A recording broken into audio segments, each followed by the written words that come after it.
유대인의 속담에 이런 말이 있습니다. 100명의 유대인이 있다면 100개의 의견이 있다, 그런 말입니다. 사람마다 다양한 생각을 가지고 있다고 하는 그런 표현이지요.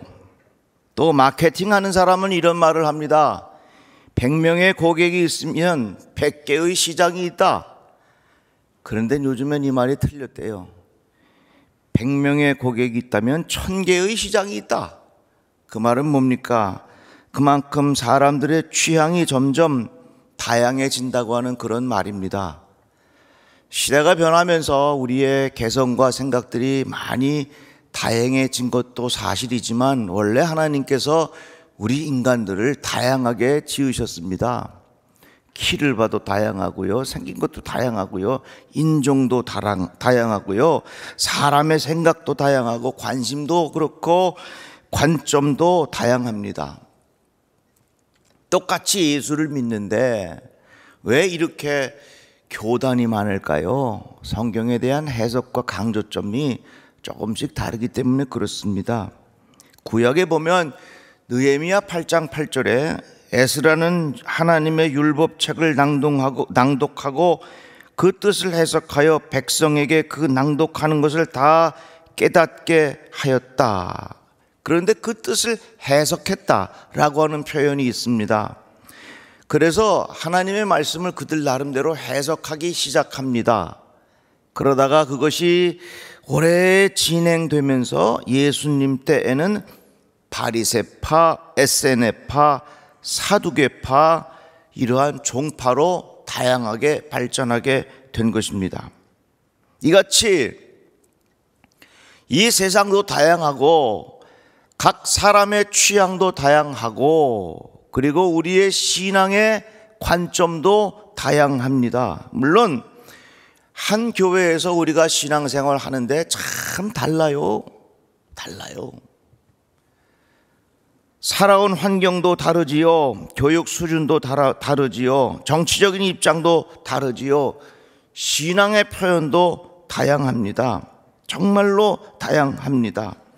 그런데 우리가 이렇게 다양한 세상에 살면서 우리가 어떻게 살아야 할 것인가? 오늘 본문의 말씀은 그것에 대한 너무너무나도 정확한 진단을 해주고 있습니다. 그 말씀의 핵심이 뭐냐? 품위 있고 질서 있게 살아라, 그 말이에요. 한번 따라해 볼까요? 품위 있게, 질서 있게. 원래 이 말씀이 쓰여진 상황은 고린도 교회에 많은 분쟁이 있었습니다. 글로에라고 하는 사람이 고린도 교회의 형편을 알려주었습니다. 내 형제들아, 글로에의 지편으로 너희에 대한 말이 내게 들리니 곧 너희 가운데 분쟁이 있다는 것이라. 왜 분쟁이 생겼습니까? 서로 다양한데 서로 다양한 것을 고집합니다. 내 생각만이 옳다고 주장합니다. 그러니까 분쟁이 생기는 거예요. 내가 이것을 말하거니와 너희가 각각 이르되 나는 바울에게, 나는 아볼로에게, 나는 게바에게, 나는 그리스도에게 속한 자라 한다는 이것이니, 나는 누구에게 속해 있고 누구를 좋아하고 누구의 영향을 받았고, 그래서 이러한 다양성이 교회 안에 있었다고 하는 것입니다. 이러한 다양성 때문에 교회에 분쟁이 심했고 분열이 심했고 갈등이 심했다는 이야기가 바울에게 들려온 거지요. 그런데 이러한 교회의 분열은 은사의 다양성 때문이기도 했습니다. 하나님께서 은혜로 주신 선물이 있는데 이런 겁니다. 어떤 사람에게는 성령으로 말미암아 지혜의 말씀을, 어떤 사람에게는 같은 성령을 따라 지식의 말씀을, 다른 사람에게는 같은 성령으로 믿음을, 어떤 사람에게는 한 성령으로 병 고치는 은사를, 어떤 사람에게는 능력 행함을, 어떤 사람에게는 예언함을, 어떤 사람에게는 영들 분별함을, 다른 사람에게는 각종 방언을 말함을, 어떤 사람에게는 방언들 통역함을 주시나니. 다양한 은혜의 선물을 주셨는데 그것 때문에 오히려 교회가 서로 분열이 있고 분쟁이 있었다고 하는 그런 이야기입니다. 그래서 사도 바울은 이러한 현실을 보고 교회를 우리의 몸으로 비유해서 설명을 한 것입니다. 우리의 몸에는 눈도 있고 귀도 있고 코도 있고 서로 다르지만 하나가 되어서 서로 싸우지 않는다. 몸 가운데서 분쟁이 없고 오직 여러 지체가 서로 같이 돌보게 하셨느니라. 사도 바울은 그래서 교회를 그리스도의 몸이라 이렇게 설명해서 가르쳐주고 있는 것입니다. 이같이 우리가 속한 이 사회, 국가, 우리의 가족, 교회, 내가 가는 공동체마다 다양성이 있어요. 이 다양한 사회 속에서 우리가 어떻게 살아가겠는가? 오늘 본문 말씀은 너무너무나도 정확한 가르침을 줍니다. 이게 뭐냐면 이 다양한 세상 속에서 살아갈 수 있는 방법이 바로 품위 있고 질서 있게 살아라 그 말이에요. 품위가 뭐냐? 목소리를 까는 게 품인가? 뭐 좋은 옷을 입고 금태 안경을 쓰는 게 품인가? 그게 아니에요. 품이라고 하는 말의 어원은 적절하다 하는 것입니다. 알맞다고 하는 것입니다. 그 상황에 적절하게 표현할 줄 알아야 그것이 품이 있다는 것입니다. 우리가 기도할 때는 때로는 주야 이렇게 외쳐서 기도합니다. 그런데 조용히 이렇게 예배를 드리는데 여러분 중에 한 사람이 그냥 갑자기 주야 그러면 주여라는 말이 맞긴 맞지만 지금 상황에 알맞질 않아요. 그건 자기 자신의 품위를 떨어뜨리는 겁니다. 한번 다 같이 아멘 해봅시다. 아멘. 다 같이 아멘. 이것도 아멘도 다 이 톤을 맞춰갖고 해야지. 전에 어떤 성도가 있었냐면 아멘 하면 혼자 아멘! 아멘! 근데 같이 아멘을 해도 참 불편해. 이건 품위를 떨어뜨리는 거예요. 다양하지만 다양한 세상 속에서 내가 품위를 지키고 살아간다고 하는 것은 뭐냐? 이거는 그 상황에 적절하게 자신을 표현할 줄 아는 것, 이것이 바로 품위를 지키고 살아간다는 것입니다. 지혜가 뭐냐? 적절한 기회를 알고 있는 것. 내가 지금 일어서야 할 때를 알고 앉아야 할 때를 아는 것입니다. 뛰어야 할 때를 알고 조용히 걸어야 할 때를 아는 것, 이것이 품위를 지키는 것입니다. 조금 전에 우리 김재국 장로님 기도하셨는데 기도하여야 할 시간에 뚜벅뚜벅 나와 있어야지 안 나와 있고 졸고 앉아 있으면 그건 안 되는 거예요. 지금 혼자 벌떡 일어나서 있어 봐요. 그 품위 떨어뜨리는 거예요. 똑같은 행동도 그 때에 적절하게 알맞게 자기 자신을 표현하는 것, 이것이 품위 있는 삶을 살아가는 것이라 그 말입니다. 전도서 말씀에 보면 범사에 기한이 있고 천하만사가 때가 있나니 날 때가 있고 죽을 때가 있으며 심을 때가 있고 심은 것을 뽑을 때가 있다 그랬습니다. 지혜가 뭐냐? 적절한 기회를 알고 있는 것, 거기에 적절하게 표현하는 것, 이것이 바로 지혜라고 하는 것입니다. 회개하는 것도 그래요. 회개하는 것도요, 내가 회개할 때를 놓치면 안 돼요.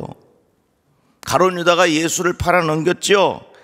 그런데 예수님께서 붙잡히고 고통을 당하는 모습을 가룟 유다가 지켜봅니다. 그때의 예수를 판 유다가 그의 정죄됨을 보고 스스로 뉘우쳐 그 은 30을 대제사장들과 장로들에게 도로 갖다 주며 이르되 내가 무죄한 피를 팔고 죄를 범하였도다 하니 그들이 이르되 그것이 우리에게 무슨 상관이냐? 내가 당하라 하거늘 유다가 은을 성소에 던져놓고 물러가서 스스로 목매어 죽은지라.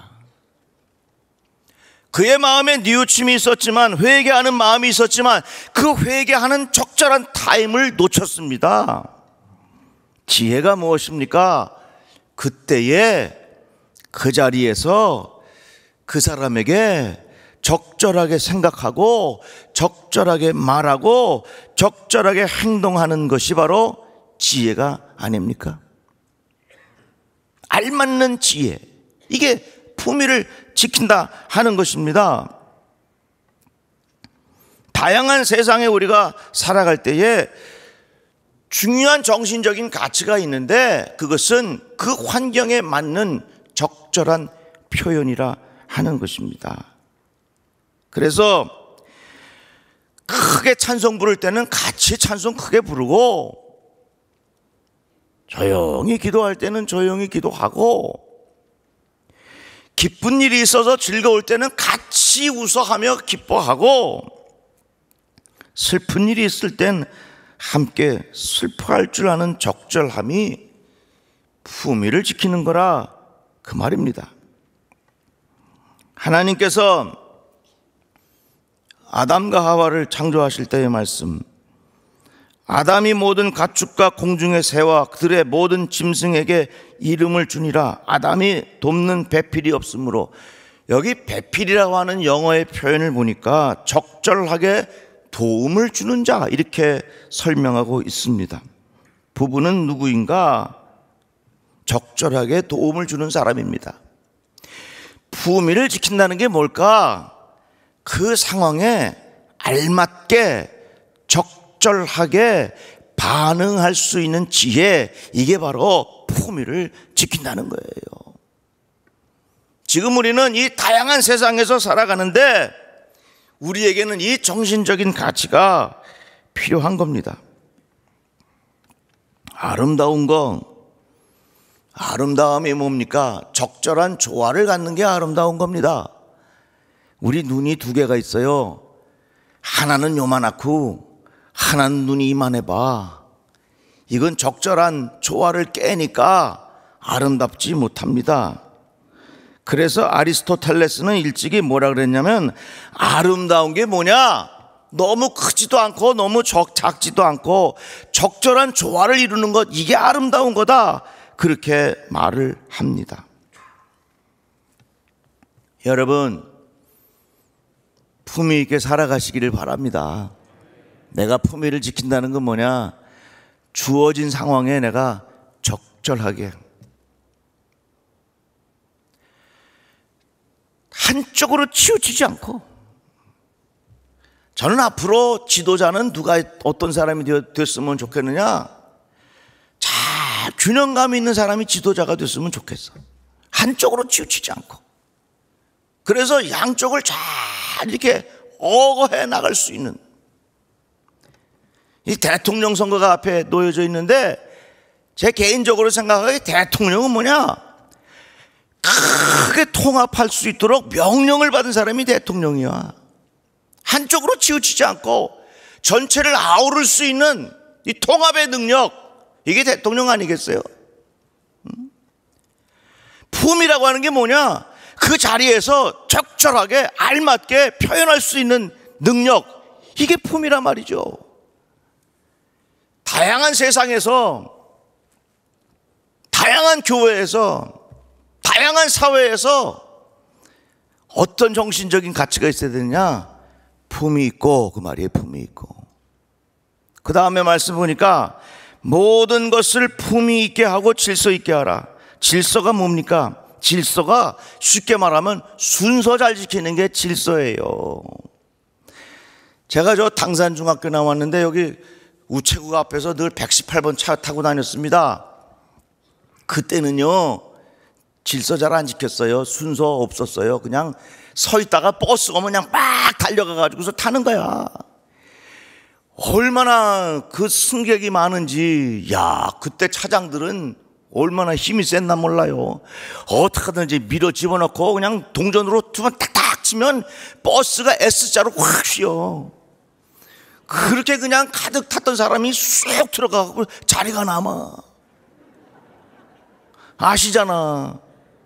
그 다음 정류장 가면 또 그렇게 많이 타는데 S자로 한번 똑 섞으면 그냥 또 자리가 생겨. 야, 저는요 중학교 때 키가 쪼매나가지고서요 학교 그 만원 버스를 타고 가는데 겨울이면 나는 아주 목숨 걸고 탔습니다. 왜? 키가 조그만데 앞에 또 가죽 잠바, 뒤에도 가죽 잠바, 그러니까 옆에도 가죽 잠바.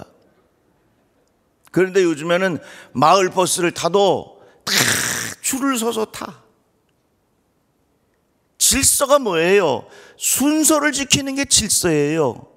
공정함이 뭐예요? 순서를 지킬 수 있는 게 공정함이에요. 그래서 이 다양한 세상 속에서 우리가 어떻게 살아야 되느냐? 품위 있고 질서 있게 살아라. 하나님께서 창조하실 때에 땅이 혼돈하고 공허하며 흑암이 깊음 위에 있었다. 그런데 하나님께서 천지를 지으시면서 빛을 지으시고 하늘을 지으시고 땅을 지으시고 이런 순서에 입각해서 다 준비해 놓으신 다음에 인간을 지으신 것입니다. 그래서 어떤 신학자는 하나님의 창조를 질서화라 이렇게 표현했어요. 무질서한 세상이었지만, 무질서한 혼돈의 세계이지만 하나님의 창조는 봄, 여름, 가을, 겨울, 밤과 낮 이런 질서가 잡힌, 순서가 잡힐 수 있도록 자연이 돌아가게 만든 것이 하나님의 위대한 창조였다 그 말이죠.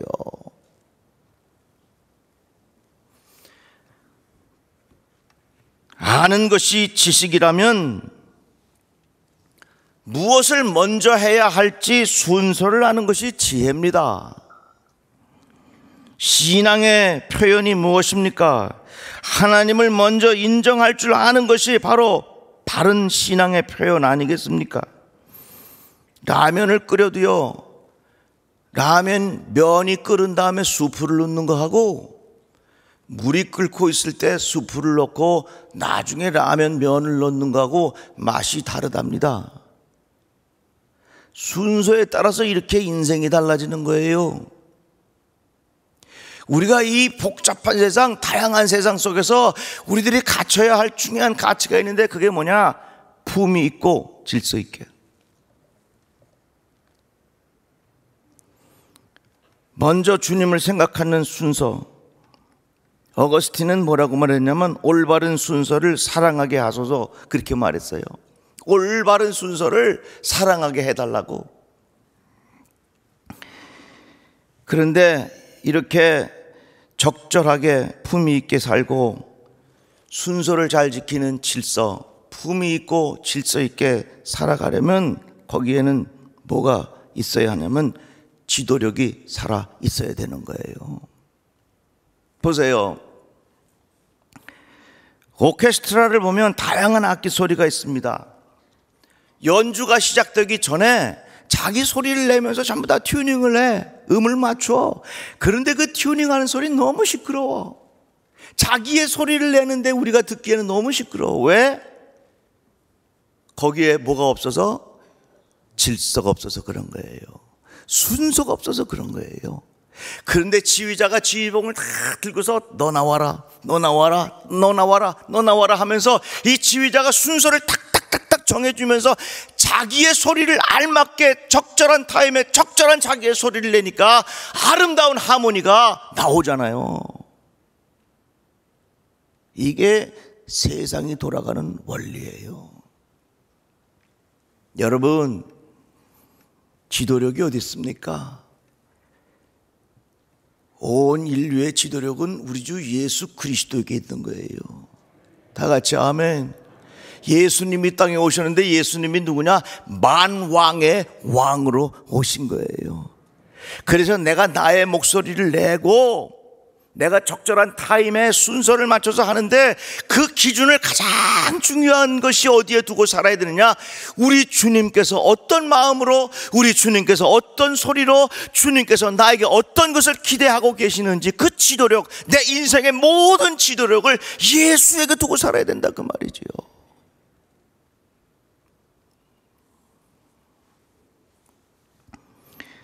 자기 소리를 내는 다양성, 적절함, 이것이 품위입니다. 자기 소리를 내어도 소리를 낼 시간에 내야지, 질서를 잘 맞춰서 순서에 맞춰서 그 소리를 내야지, 그 소리가 순서를 잃어버리면 시끄러운 소리가 된다는 거예요. 백신 접종하는 과정을 보십시오. 나라의 지도력은 접종 순서를 정해 주었습니다. 그것이 바로 지도력에 의하여 만들어진 질서입니다. 우리는 이것을 존중해야 합니다. 교회도 마찬가지입니다. 교회도 지도력이 있어야 합니다. 어느 공동체이든지 지도력이 살아있어야 이 품위와 질서를 잘 유지하고 그 공동체가 건강하게 잘 지낼 수 있는 거예요. 우리 베다닉 교회 성도들은 1등 시민으로 살아가시기를 바랍니다. 우리가 속한 사회, 우리가 속한 교회, 여러분들의 가정, 여러분들이 누구를 만나든지 다 다양합니다. 이 다양한 세상 속에서 어떤 마음의 자세를 가지고 살아야 되느냐? 품위 있고 질서 있게. 그러나 내 마음속에 그 지도력을 잘 인정해서 순서를 내가 잘 따르면 내가 속해 있는 공동체 여러분들을 통해서 더욱더 건강하고 하나님 보시기에 아름다운 그러한 공동체가 될 줄로 믿습니다. 기도합시다. 감사합니다. 주의 말씀을 들었습니다. 다양한 세상에서 품위 있고 질서 있게 살아갈 수 있는 지혜를 우리에게 허락하여 주시옵소서. 예수님의 이름으로 기도합니다. 아멘.